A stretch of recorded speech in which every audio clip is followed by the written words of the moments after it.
Hi, my name is Jason Parsons, and this is the third of a series of videos uh, addressing my issues with the Phoenix Elementary School District. Um, the first two videos addressed me being put on paid administrative leave on November 3rd. And so you can view these videos. The name of these videos are Students Shouldn't Be Allowed to Treat Teachers Like They're Garbage. And the second one is how, how Phoenix Elementary School District responded to my last video. Okay, and so this is kind of a prequel video that's going to lay out my overall grievances with the Phoenix Elementary School District that goes beyond the current issues, because I have actually worked for two different schools in two different school districts in a total of 11 different gen ed classrooms. The first school that I worked at, I was assigned as a one-on-one aide to a seventh grade autistic student. So that accounts for 5 of those classes. So it's not like I kept getting kicked out of classes. Okay. It was my job to go from class to class with this boy.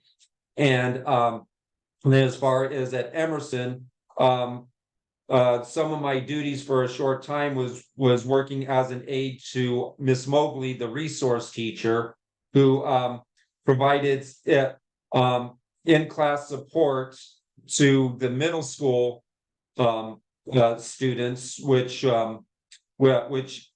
is defined at Emerson as 6th through 8th grade, as well as the 5th grade classrooms. So altogether, that accounts for 5 more gen ed classrooms. Again, not because I kept getting kicked out. Okay, and then the remaining one is the last classroom I was assigned to, which was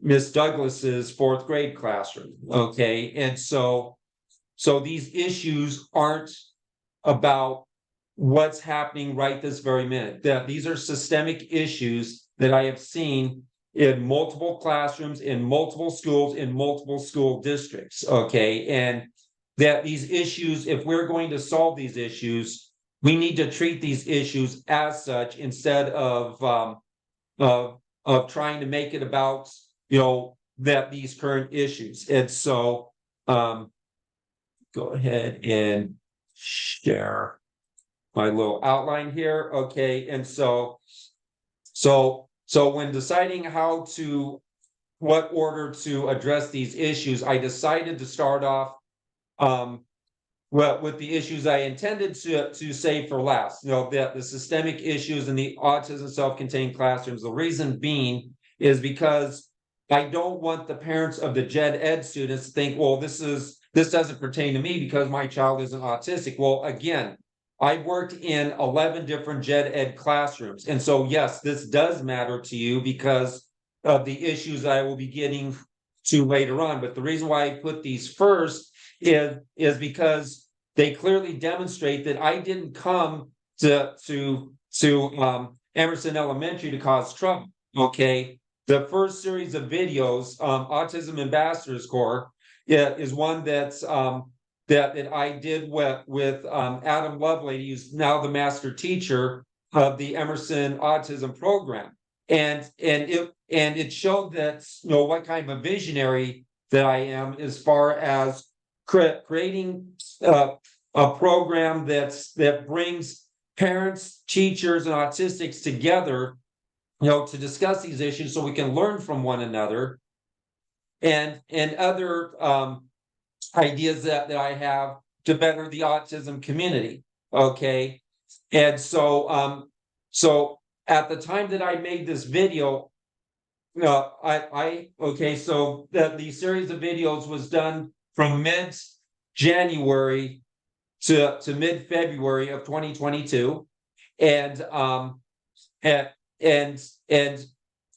had started working there early November of 2021, and all my experiences had been 100% positive. All my interactions with my coworkers were absolutely positive. Okay.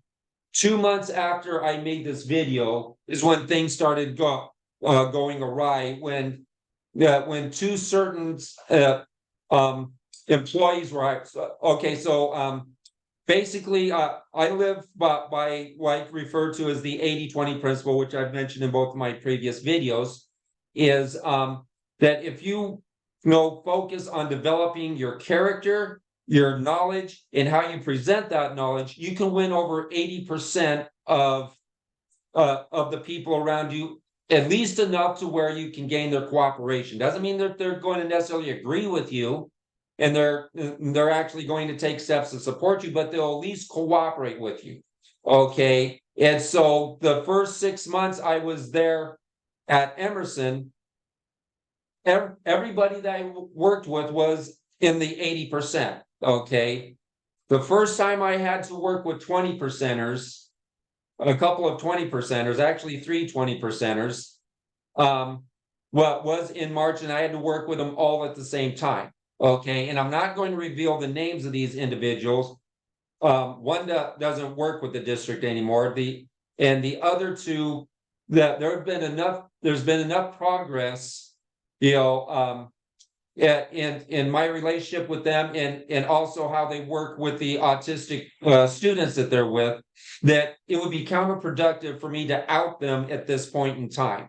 Okay, because when it comes right down to it, the problem is the district's unwillingness to train, which I'm going to provide relevant training to IAs, which I'm going to be focusing in on a little bit later. So I'm not going to name these particular IAs because it would be completely counterproductive for me to do so. Nevertheless, by the time I did my next series of videos analyzing the autism educational system, which I did with my mentor Sue Golubach, well, we definitely focus on all the we did this last summer, so June of 2023. Okay, and so we really wanted to focus on the fact that there was so much progress being made compared to when Sue started off. Same year I was born. She started off as an occupational therapist. Same year I was born, 1969.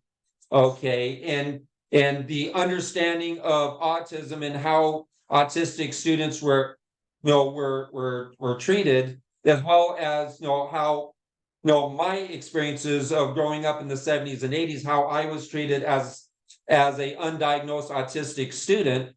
Okay, there's been so much progress, and we really wanted to focus with the first half of the series, focusing on all the positives that have happened in order to encourage more positives to continue to happen. Okay, and the latter half of the video, of the series, was to address issues that still need to be addressed. Again, this goes beyond Emerson Elementary, which, based on what's I've heard from other parents, Emerson is still the best program because of the horror stories I've heard, of parents, not being taken seriously when it comes to their children's education, that the teachers are just going to make all the decisions, and there's some parents that claim that their school district said that they're not even entitled to even participate in the IEP meetings, which I've been told is actually illegal. Okay, so and the thing about Emerson is Adam, what was a big believer in parents and teachers working together as a team long before I ever showed up. So this wasn't a concept that I sold him on. This is a concept that he already embraced. And so, it's so, but nevertheless, there were issues that needed to be addressed. Okay. And then the core concepts of understanding autism, which was 3 parts plus one relevant video, but was more addressing society as a whole, how society views autism, and how certain things need to be changed in that area. Okay, and so I would encourage you to view all these videos, before just simply labeling me a troublemaker, because that is not who I am. That is not the reason why I came. Basically, at this point, I've been backed into a corner, and I believe I have no choice but either quit or to fight back. Quit, be fired, or fight back. Yeah, those are my three choices at this point. And so I am literally fighting for my career as in the education, the field of education, especially when it comes to working with autistics. I am fighting for my career at this point. Okay. And so yeah, if I hadn't been backed into a corner, this whole thing wouldn't be necessary. So my view, the autism self-contained classrooms began to deteriorate.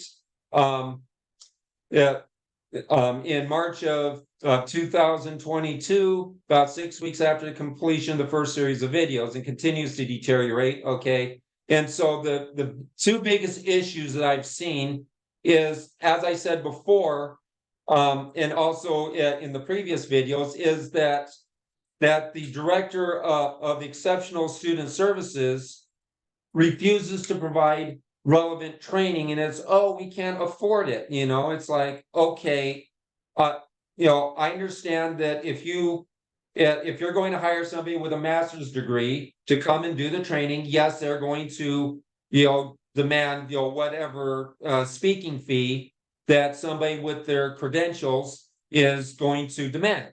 Okay, but the thing is, there are other ways to educate people that doesn't require somebody with a master's degree. A couple of the ideas were pointed out in the analyzing the autism educational system in the fifth video, and there's still so many other ideas. From 2011 to 2013, then again in 2019, I organized a total of 4 autism conferences. Okay. And they were small, they were within my means, and basically they were completely funded by my mom and myself. Okay. And it's not because my mom and I are wealthy, it's because my mom and I both have humble upbringings where we learn to make do with whatever we have. Okay. And so and that's what I did in order to make these conferences happen. And this is what I could do in order to create a training program that the district would approve of. Okay, so I wouldn't be doing this behind district's back. The district would give their full approval, and it will be within the district means. That the most the district would have to spend is for whatever curriculum or training material that they would want to have used. But there's many ways to do this that would require no additional fees beyond the training material. Okay, but the director absolutely refuses to consider this, because it has to be expensive. You have to have some grand, glorious leader, with some grand, academic credentials to do any training, and that leads to the next problem. The crisis prevention intervention trainer, who knows almost nothing about autism, is dictating policies to those who do. Okay, and so basically, this is the person that teaches us how to respond, to these behavioral issues, and that this particular individual, okay, was one of the lead teachers that I worked under, back in November, December of no, actually just November of 20. Just anyways, but bottom line is, I worked briefly with him for a couple of weeks in 2021. Okay. And then after we came back from school break, it was announced that he was going to be leaving us as soon as they could find a replacement for him. Okay. So he literally quit on his classroom halfway through the school year, because he just had to take this position right now. And he did not have a complete year working with autistic children. Okay, so when it comes right down to it, he doesn't know squat about autism because he did not work long enough with them to actually understand them beyond what he reads in a few textbooks. Okay. And one of the biggest issues that I had with him is he does not recognize the difference between somebody, an autistic who is having a neurological issue, and one that's just having a temper tantrum because he or she is not getting their way. Okay. All behaviors are treated the same. All behaviors are communication. Well, yes, I understand that, but some communication is inappropriate. Okay. If I was to use the N word at school, I would immediately lose my job. Why? Because it's inappropriate. Some communication is flat out inappropriate. Throwing toys because you didn't get your way is inappropriate. Destroying the classroom because you did not get your way is inappropriate. Okay. Period. Okay, this idea that autistics cannot be taught right from wrong is garbage. Okay, and that this has resulted in catastrophic consequences for that classroom that continues on to this day, even though a new teacher is in there. Okay, and and especially this year when we've made a point in order to follow his garbage concepts, that has resulted in the complete and total loss of control of his former classroom, and yes, it's complete garbage, and it's very frustrating for me. And this is the only guy that's actually given us any training. The guy that knows absolutely nothing about autism because he quit on his students halfway through the school year, so that way he could assume the position that he now has. Well, actually, it took a couple of months before, before he, before basically what we had a IA who wasn't even a certified teacher, let alone, having a master's degree in special ed, to assume control of the classroom so he could quit on them because he just could not wait to the end of the school year. Okay, so we forced an IA who was in the process of becoming a lead teacher, becoming a certified teacher, to assume that classroom before he was even certified, all because this guy could not wait to the end of the school year to assume this new role that I assume included a pay raise. Okay, and so anyway, so then moving on to the other point, that pertains to the school as a whole. Okay, lack of genuine accountability of the governing board. Okay, in 2022, two of the 5 candidates ran for re-election, and they ran unopposed. Okay, so far as of the last time I checked, which was November 17. Okay, the 3 candidates, whose seats are up for who are up for election this year, 2 of those incumbents have filed papers to run again this year, and a 3rd candidate has now. So basically, they're still running unopposed. Okay, that means that there's no accountability. That means that they can make whatever garbage decisions, absolutely ruin the schools, and nobody's going to hold them accountable for that. Okay, they need to answer for the policies that they're imposing upon teachers that are causing the teachers problems. Okay, they'll come, they'll do their little photo ops, go to a different school every week to do their little photo op, which I'm sure is quite disruptive to the teachers, so that way everybody can see how wonderful these governing board members are, that they go into a school and disrupt the program for a day in order to do the stupid photo op, when what they really need to be doing is finding out if these fairy tale policies, utopian fairy tale policies, which I'll get into in point 4, actually work. Okay, and so then point number 3, the possible abuse of power by governing board member Alicia Vick. Okay, and so her son is in the 4th grade classroom, and he has said straight up in front of his classmates and in front of 3 adult witnesses, me, Miss Douglas, and also there's a CNA that's assigned to accompany a boy that has special medical conditions. Okay, so 3 adults witnessed this boy, and all the classmates witnessed this boy telling Miss Douglas that they don't have to listen to her and that she's not in charge of class. Okay, he literally said that. Okay, and and and so yeah, this is absolutely unacceptable. And when it comes right down to it, it's my understanding that Miss Douglas actually wrote a behavioral referral, on him earlier in the year, and so that there is reason to believe that all the grief that Miss Douglas is being forced to deal with, and the complete lack of support that she's dealing with, could be retaliation from Alicia Vick. Right now they've got all these parents complaining, about how she doesn't have control of the classroom. Well, yeah, when somebody's allowed to be that disrespectful, how do you expect them to have control of the classroom? Okay, but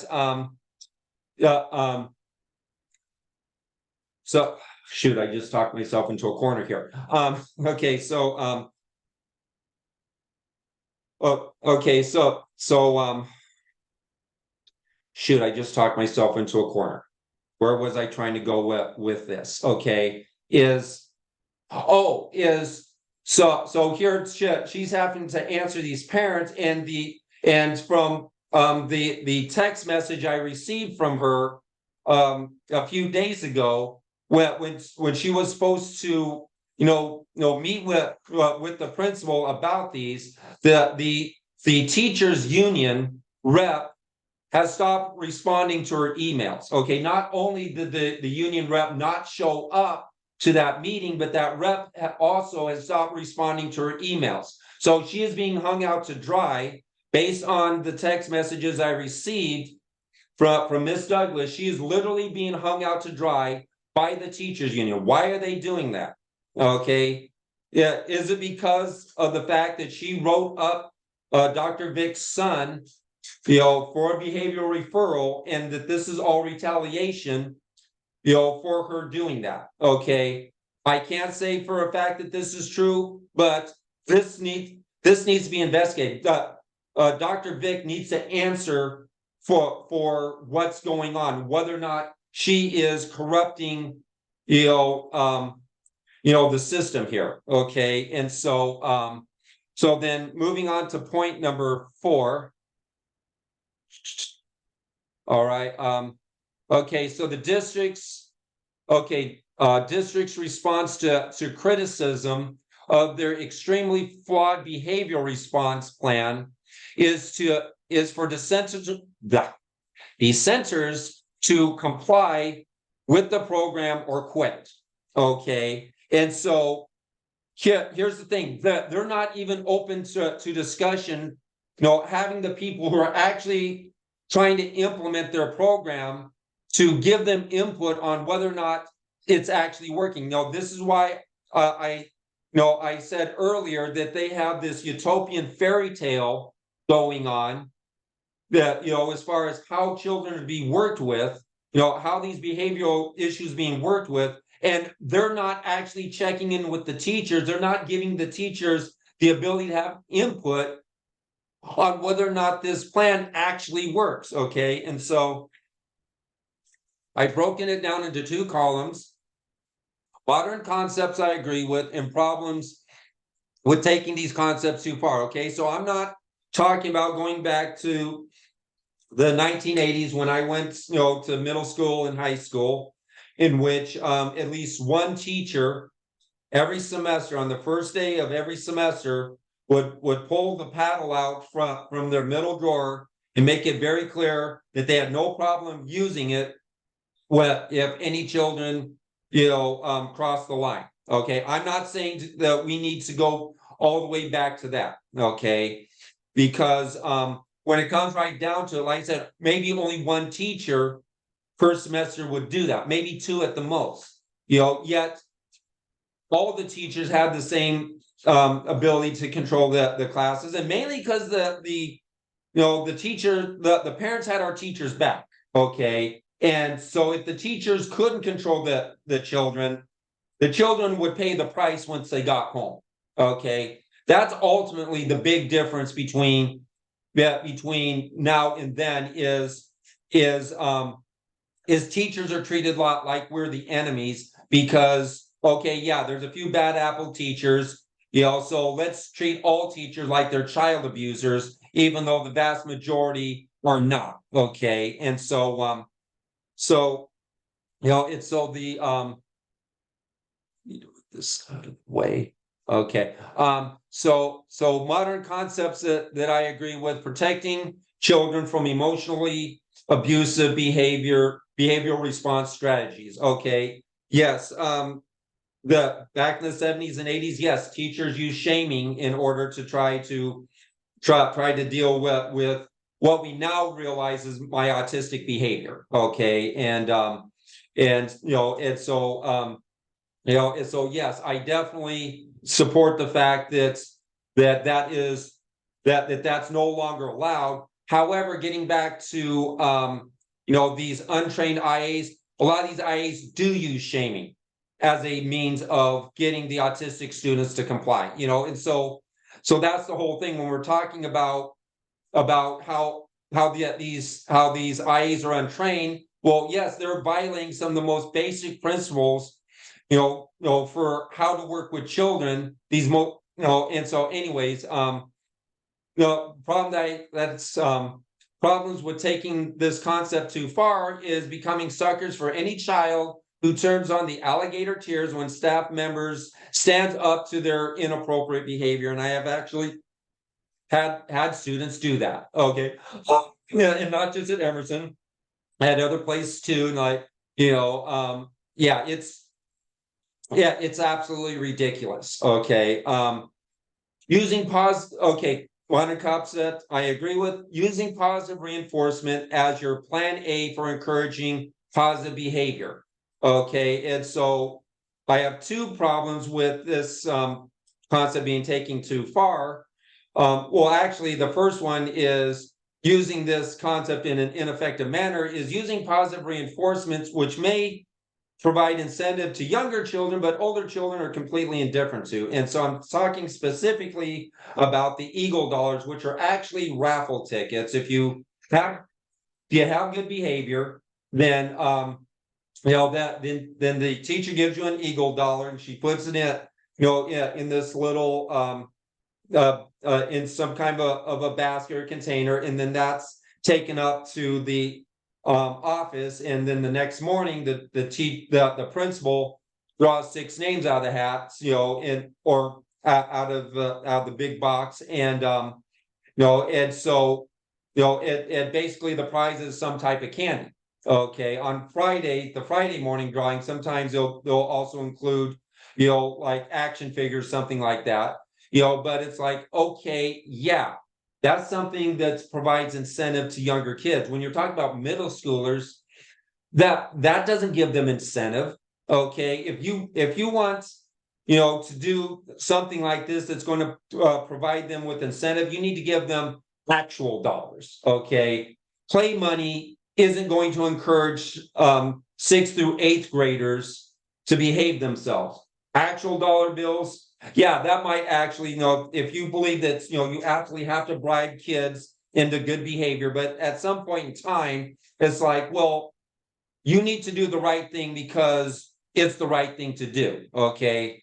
I don't know at what point children are supposed to be taught this, but they are not being taught this up through middle school. Okay. They're still being taught that if you want me to behave myself, you need to give me a reward.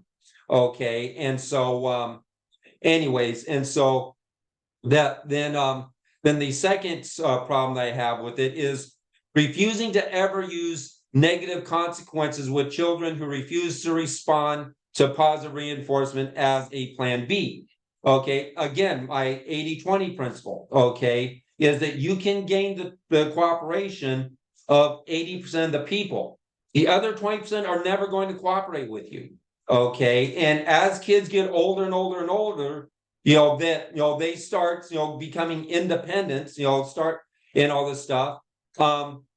Yeah, that they will absolutely challenge the teachers for authority, for control of the classroom. And this is a well-known fact. Okay. And so they're not going to respond to this, and I've seen so many kids come back from their referrals where they go and they talk to the behavioral specialist, again, not only at this school, but at the previous school in a different school district altogether. And they come back giggling because the entire conversation that they had with the intervention specialist, they found to be stupid. Okay. Oh, let's review the expectations of the school. They know what the expectations are. They don't need to have it reviewed to them every stinking day. Okay. That's absolutely ridiculous. They know what the rules are. They know what the expectations are. They've had these expectations since they were in kindergarten. Okay, this idea that they need to go to some behavioral specialist to remind them what the expectations are is absolutely ridiculous and completely ineffective. Okay, it is not improving the behaviors, as is evident with the two previous videos that I made that I referred to earlier, in the conflicts that I've had standing up to these kids. Okay, it doesn't work, period. And so, okay, recognizing that some behaviors are product of emotional and or neurological issues. And so, yes, this is a new concept. Well, I don't know if it's necessarily a new concept. It's definitely much.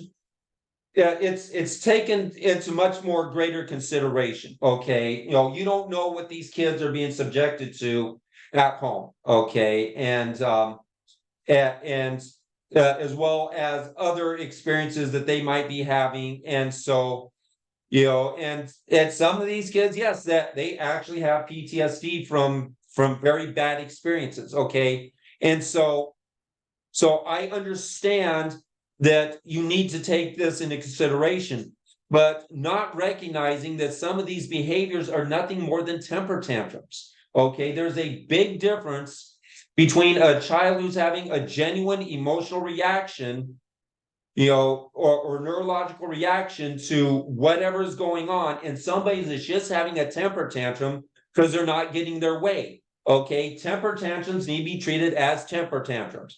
Okay, okay, and so children being allowed to ask why things are done the way that they're done. Okay, yes, this is a concept that I do support as an autistic. Yeah, that comes natural to me. I want to understand. I have a genuine desire to understand. It's not rebellious, it's not defiant, it's a genuine desire to actually understand why is this rule in place. Okay, and it actually helps me follow the rules, follow the various protocols, if I understand why the protocol is put in place in the first place. Okay, now as far as the problems I have with it being taken too far, okay, and children, oh, okay, yeah, okay, so actually, so that these next three issues that I have are going to all be part. I'm going to use the same example because it's one example illustrates the next three points. Okay, so children not being taught that there's an appropriate time, place, and respectful way to ask these questions. Children not being taught that if you don't like a rule, you need to question whoever made the rule instead of those who are required to follow the rule if they want to keep their job. Okay, then the next thing that I support is building the self-confidence and self-esteem of children by allowing them to make decisions that are appropriate for them to do so.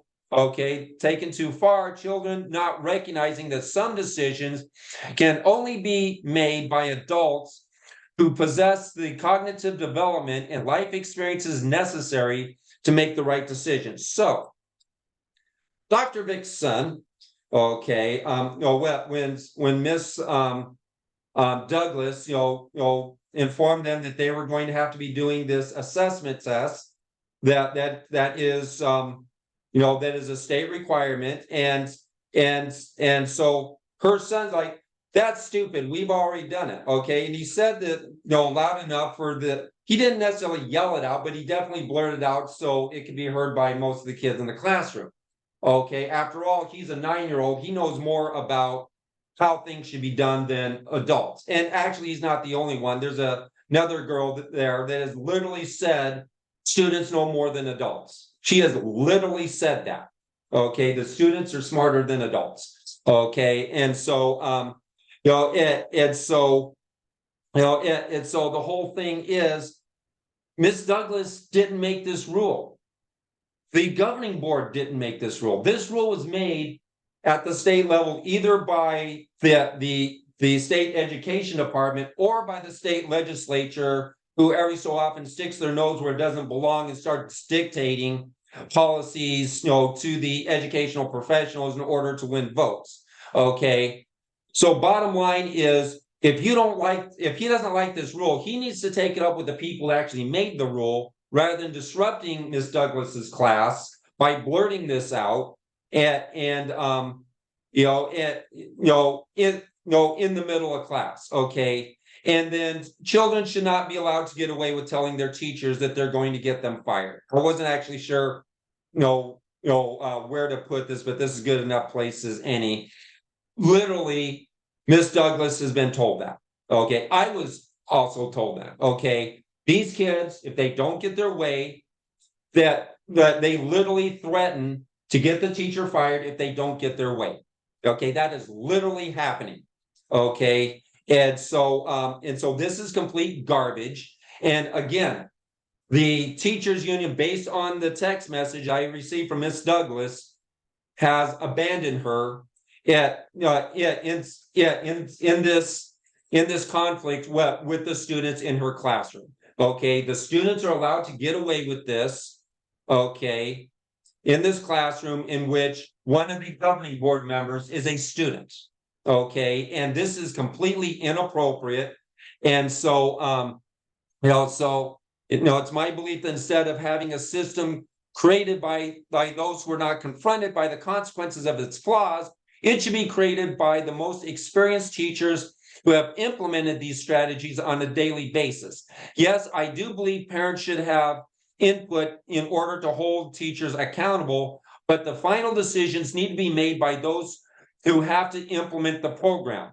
Nevertheless, I will support just about any format for creating a program by just about anyone other than district level lawyers and bureaucrats.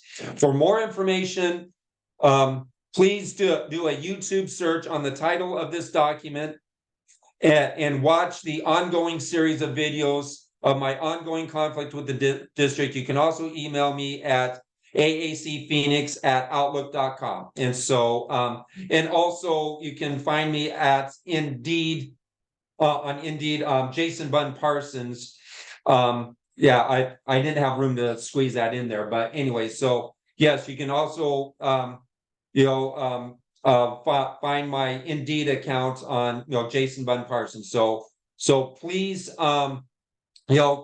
take the content of this video seriously, because like I said, the only way that there's going to be change, we need to throw all the incumbents who are up for re-election out of office. Like I said, 3 of the 5 are up for re-election. One's not running for re-election, is being replaced by somebody else. We need 3 new people to run against them, for no other reason than to force the district to at least examine whether or not their policies are good or not. Okay, but yeah, we need to throw them out because they are, for all the reasons listed in this video. Okay, we need to find 3 people to supplant, including Miss Vick, who is up for re-election in 2024. So all 3 of them need to be out of office, and that's what I'm hoping to be able to accomplish through this series of videos. And so, and with that, I bid you a good day.